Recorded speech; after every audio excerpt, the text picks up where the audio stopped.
नमस्कार, आप देख रहे हैं एनडीटीवी दुनिया और मैं हूं आपके साथ अंजीत। आज की हमारी लीड स्टोरी जुड़ी है यूक्रेन और रूस के बीच होने वाले सीज फायर से।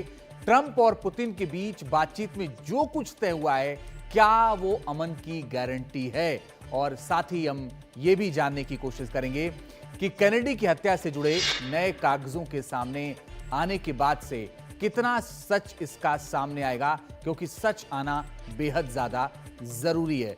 साथ ही इसके अलावा हम बात करने वाले हैं कि यमन पर किस तरह से बम बरसा रहे हैं अमेरिका के विमान और तबाही की क्या कुछ तस्वीरें वहां हैं। और चलेंगे तुर्की, जहां अंकारा के मेयर को गिरफ्तार कर लिया गया है। बताएंगे पूरी डिटेल आपको। और आखिरी में आपको लिए चलेंगे जापान, जहां हर शहर में इस मौसम में जबरदस्त बर्फबारी हुई है और वहां के हालात बेहद खराब नजर आ रहे हैं। वहां की तस्वीरें भी आपको दिखाएंगे। बात लेकिन सबसे पहले रूस और यूक्रेन की। रूस और यूक्रेन के बीच जंग खत्म करने के लिए अमेरिकी राष्ट्रपति ट्रंप और रूस के राष्ट्रपति पुतिन के बीच कल की बातचीत के बाद ये सवाल भी उठ रहे हैं कि क्या सीजफायर पुख्ता तौर पर अमन की गारंटी होगा। हालांकि फिलहाल एक दूसरे की ऊर्जा ठिकानों पर 30 दिनों तक हमला न करने की सहमति बनी है। युद्धबंदियों की अदला बदली भी होनी है। मंगलवार को जब जंगबंदी पर ट्रंप और पुतिन के बीच बातचीत हुई, उसी के कुछ घंटों बाद यूक्रेन के शहर सुमी पर रूस ने कहर ढा दिया। एक अस्पताल भी हमले की जद में आ गया। धमाके में बच्चों वाले विभाग को भी नुकसान पहुंचा। फायर ब्रिगेड कर्मचारियों ने बड़ी मुश्किल से 147 मरीजों को बाहर निकाला। पुतिन और ट्रंप की बातचीत में रूस और यूक्रेन के बीच 30 दिनों के सीज फायर की सहमति बनी है। इस दौरान रूस यूक्रेन के ऊर्जा ठिकानों पर हमले नहीं करेगा, लेकिन यूक्रेन को भी ये शर्त माननी होगी। 175 युद्ध बंदियों की अदला बदली पर भी बातचीत हुई है। Russia has the advantage, as you know. They have encircled about 2,500 soldiers. They are nicely encircled, and that's not good. And we want to get it over with. Look, we're doing this. There are no Americans involved. बेशक रूस Ukraine पर हर तरह का दबाव बना रहा है। उसका आरोप है कि यूक्रेन सीज फायर को लेकर गंभीरता नहीं दिखा रहा। Затем прислушается ли киевский режим к твердому намерению. इस जंग में हाल के दिनों में रूस को काफी फायदा हुआ है। उसने कुर्स्क का जो हिस्सा 7 महीने पहले गवा दिया था, उसे वापस हासिल कर लिया है। रूस खार्किव, डोनेस्क और जेपोर्जिया में यूक्रेन को जान माल का काफी नुकसान पहुंचाने का दावा कर रहा है। रूस ने यूक्रेन के कुछ हिस्सों पर कब्जा जमा लिया है और जो हिस्से यूक्रेन के पास चले गए थे उनको वापस ले लिया है। ऐसे में सीज फायर से बेशक रूस को ही ज्यादा फायदा होगा, क्योंकि वो अपनी ज्यादातर शर्तें भी मनवाने में कामयाब रहा है।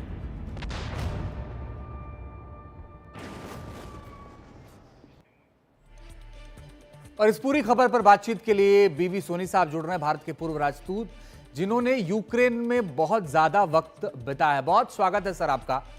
पहला सवाल जो सबके जहन में सर ये है, वो ये कि जो 30 दिन का सीज फायर है कि ऊर्जा क्षेत्र में हमला नहीं करेंगे, जो बंदी हैं उनका अदला बदली करेंगे, ये अमन की गारंटी है क्या सर?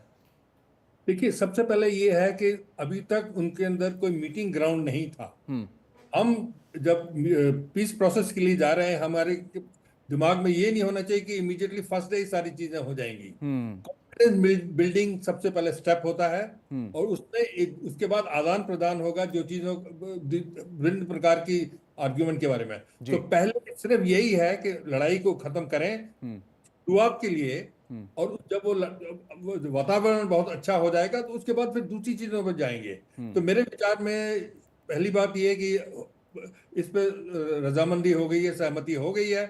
तो अभी हमको आगे बढ़ के उसका सोचना नहीं चाहिए, स्टेप बाय स्टेप, बिकॉज ये बड़ा ही कॉम्प्लिकेटेड सिचुएशन रही है और रहेगी भी।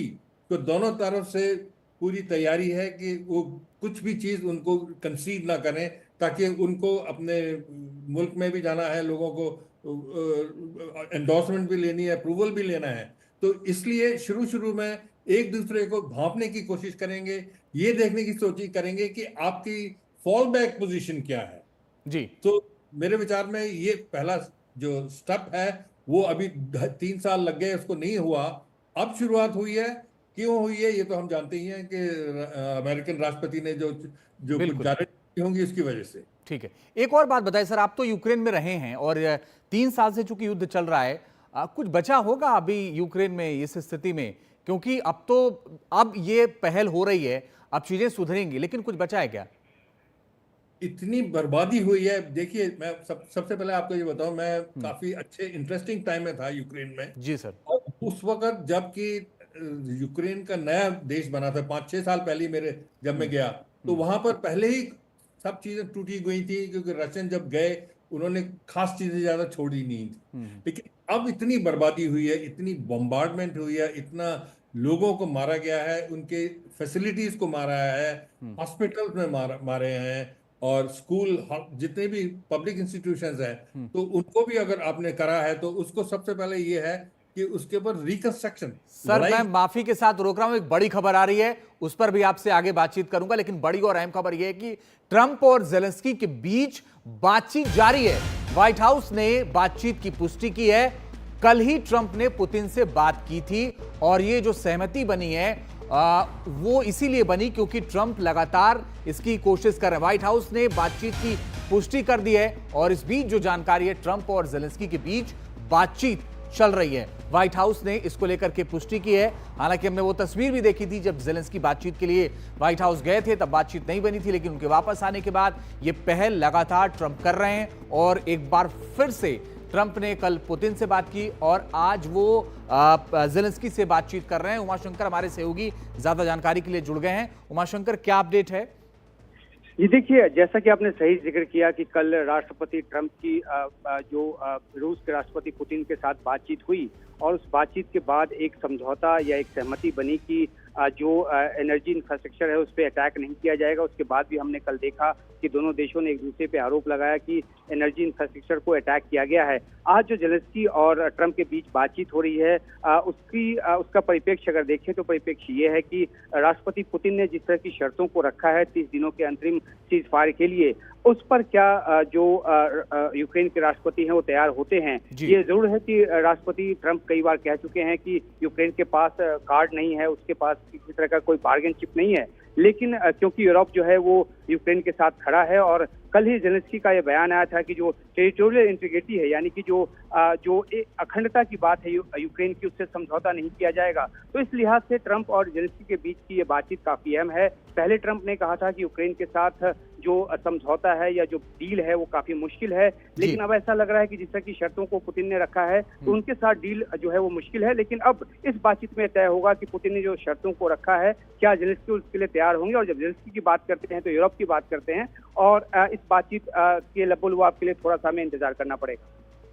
ठीक है, आप नजर बना के रखिएगा उमाशंकर, आगे लगातार आपसे अपडेट लेते रहेंगे। लेकिन बड़ी और अहम बात यह है कि उमाशंकर कह रहे थे कि वो पूरी जानकारी और पूरी बातचीत आगे चल रही है और हम ये उम्मीद कर सकते हैं कि ये चीजें अब बेहतर होंगी।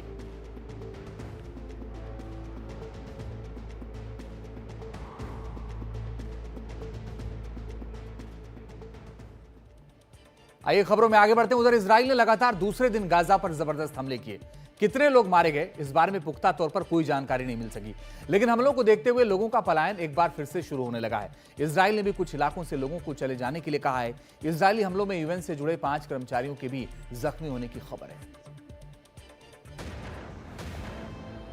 गाजा पट्टी के आसमान पर लगातार दूसरे दिन इसी तरह का नजारा दिखा। गाजा शहर से लेकर खान यूनुस तक कोई इलाका ऐसा नहीं बचा जहां इजराइल ने हमला ना किया हो। गाजा प्रशासन के मीडिया ऑफिस का कहना है कि इजराइल ने घनी आबादी वाले रिहायशी इलाकों पर हमला किया। उनका आरोप है कि शरणार्थी शिविरों पर भी हमले किए गए। हमलों में गाजा प्रशासन के 5 बड़े अफसरों और उनके परिवारों के मारे जाने की बात कही जा रही है। यह है हमास के पॉलिटिकल ब्यूरो के सदस्य इसाम अल दालिस, हमास के न्याय विभाग के उपमंत्री अहमद उमर अल हत्ता, गृह विभाग के उपमंत्री मोहम्मद अबू वतफा, घरेलू सुरक्षा सेवा के महानिदेशक हसम अब सुल्तान, गाजा में इमरजेंसी कमेटी के प्रमुख अबू ओबैदा अल जमासी। हमलों के बीच इजराइल ने एक बार फिर लोगों को इलाका खाली करने का आदेश जारी कर दिया है। हाल ही में लौटे ज्यादातर लोग मलबे में अपना घर और सामान भी नहीं तलाश पाए थे। कि उनको दोबारा जान बचाने के लिए भागना पड़ रहा है।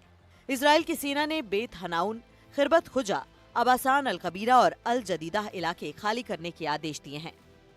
दोबारा हमला शुरू होने से गाजा के लोग ही नहीं, इजराइल के लोग भी खफा हैं। इन लोगों ने नेतन्याहू सरकार के खिलाफ यरूशलेम में विरोध मार्च निकाला। इनका कहना है कि दोबारा जंग से इन लोगों का जीवन खतरे में पड़ जाएगा, जो हमास की कैद में है।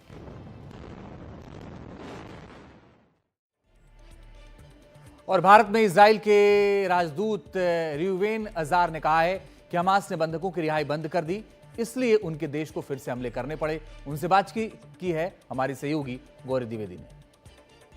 We agreed to a 42-day temporary ceasefire in order to negotiate the resolution of this conflict, which means bringing back our hostages and make sure that Hamas cannot rearm and regroup and continue controlling the Gaza Strip. Unfortunately, Hamas has rejected the proposals of the American mediator time and again and has stopped releasing hostages. We had to go back to military pressure. This is something that is also backed by the United States, because if we cannot achieve this achievement diplomatically, we have to do it militarily. बीबी सोनी साहब, Trump ने यहां भी कोशिश की और शुरुआत में वो कोशिश रंग भी लाई, कुछ बंधक छोड़े भी गए, इधर से भी उधर से भी, लेकिन अब वो कोशिश रंग नहीं ला रही है। एक बार फिर से हमले शुरू हो गए हैं।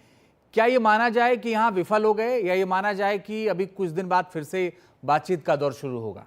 नहीं, विफल नहीं होंगे। ऐसा है कि दोनों साइड ये नहीं बताना चाहती कि उन्होंने गिव इन कर दिया है, तो एकदम ही एक ही बारी में सब कुछ हो जाए ऐसा मुमकिन नहीं हो सकता, होगा भी नहीं, क्योंकि उनको भी अपने लोगों के पास जाके समझाना है कि हम जो नेगोशिएशन कर रहे हैं उसके अंदर हम गिव इन नहीं कर रहे हैं।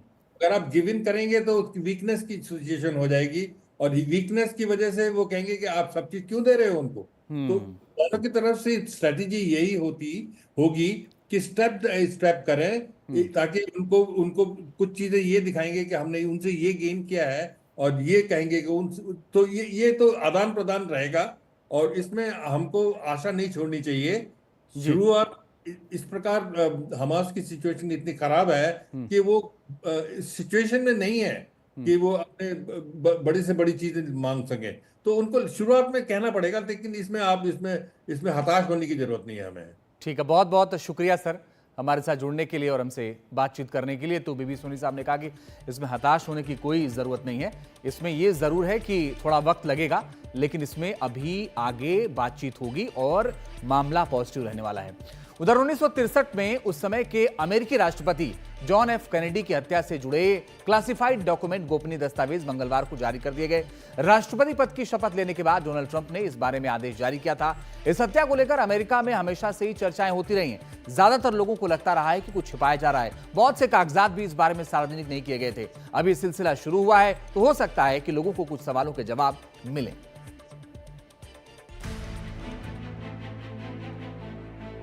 ये तस्वीरें उस वक्त की हैं जब उस समय के अमेरिकी राष्ट्रपति जॉन एफ कैनेडी डलास में अपने मोटर काफिले में जा रहे थे।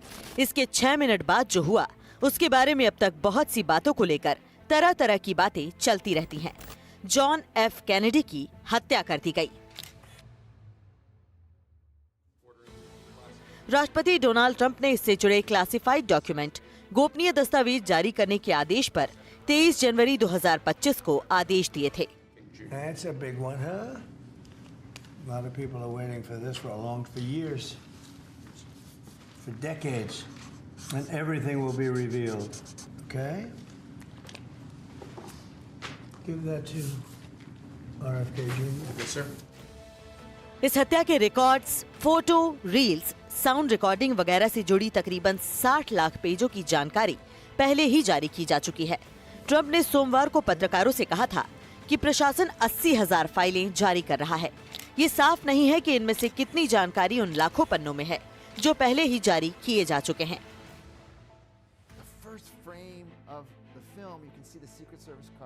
शोधकर्ताओं का कहना है कि अब तक तकरीबन 3,000 रिकॉर्ड जारी किए जा चुके हैं। पिछले महीने FBI ने कहा था कि उसने हत्या से जुड़े 2400 नए रिकॉर्ड के बारे में पता किया है। कैनेडी की हत्या के मामले में पुलिस ने 24 साल के ली हार्वे को गिरफ्तार किया था। लेकिन 2 दिन बाद ही जेल ट्रांसफर के दौरान एक नाइट क्लब मालिक जैक रूबी ने उसे गोली मार दी। कैनेडी की हत्या के 1 साल बाद वारेन कमीशन ने कहा कि इस मामले में ली हार्वे अकेला ही था और इसमें साजिश के कोई सबूत नहीं मिलते हैं। लेकिन इस बात पर बहुत से लोगों ने आज तक यकीन नहीं किया है। सार्वजनिक न किए गए कागज लोगों के शक को और बढ़ाते रहे। अब जबकि सारे कागज सार्वजनिक होने जा रहे हैं, शायद इस हत्याकांड को लेकर लोगों के दिमाग में चल रहे सवालों के जवाब निकलें।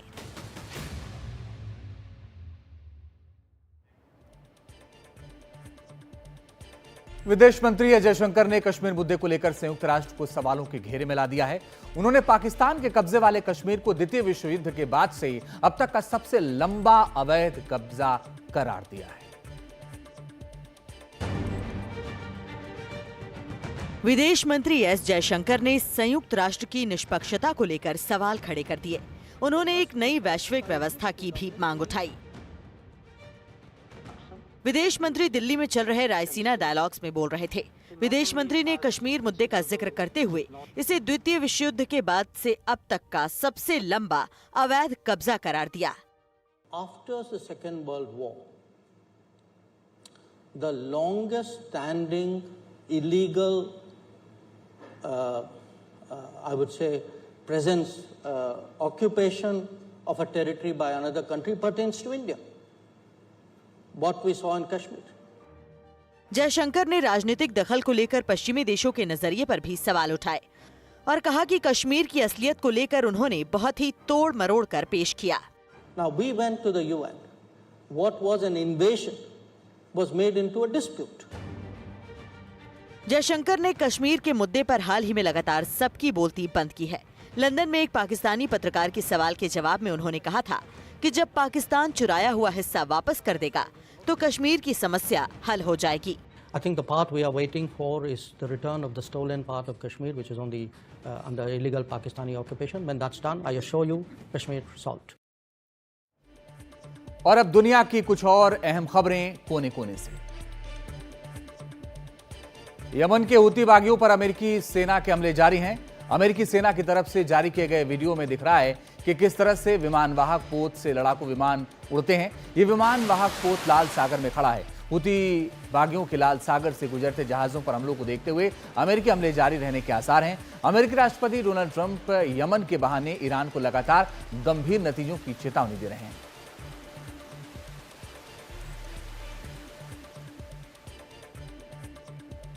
तुर्की की पुलिस ने बुधवार को इस्तांबुल के मेयर इकरम इमामोग्लू को गिरफ्तार कर लिया।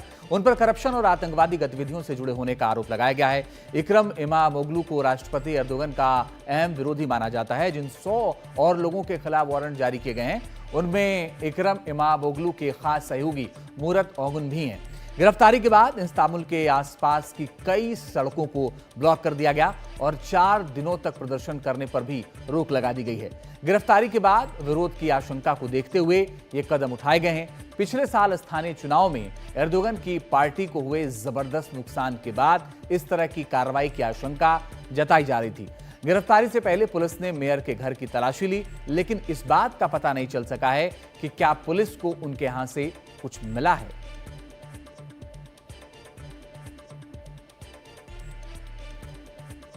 भूमध्य सागर में रबड़ की नाव के साथ हुए हादसे के बाद अब तक 6 शव बरामद करने का दावा इटली के कोस्ट गार्ड ने किया है।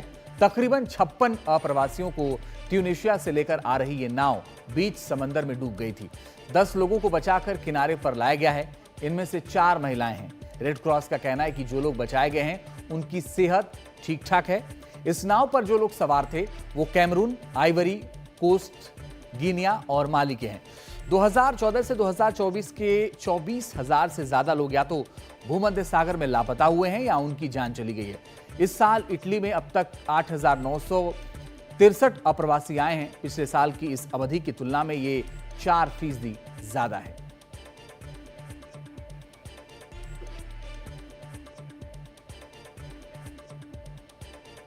और आखिर में आज की तस्वीर। जापान की राजधानी टोक्यो समेत कई इलाकों में बुधवार को अच्छी खासी बर्फबारी हुई। आमतौर पर इन दिनों में बर्फबारी होना सामान्य बात नहीं है, जापान के मौसम विभाग ने लोगों से कहा है कि बर्फबारी की वजह से सार्वजनिक परिवहन पर असर पड़ सकता है। मौसम विभाग को यह भी लगता है कि गुरुवार तक टोक्यो में 3 सेंटीमीटर बर्फबारी हो सकती है। तो ये तस्वीर आप देख रहे हैं, ये जापान की तस्वीरें हैं। हालांकि कहा यह जा रहा है कि इस वक्त बर्फबारी होना सामान्य नहीं है, लेकिन मौसम विभाग का यह मानना है कि अगले कुछ वक्त तक ये बर्फबारी हो सकती है। और यह भी कहा गया है कि गुरुवार तक टोक्यो में 3 सेंटीमीटर बर्फबारी हो सकती है।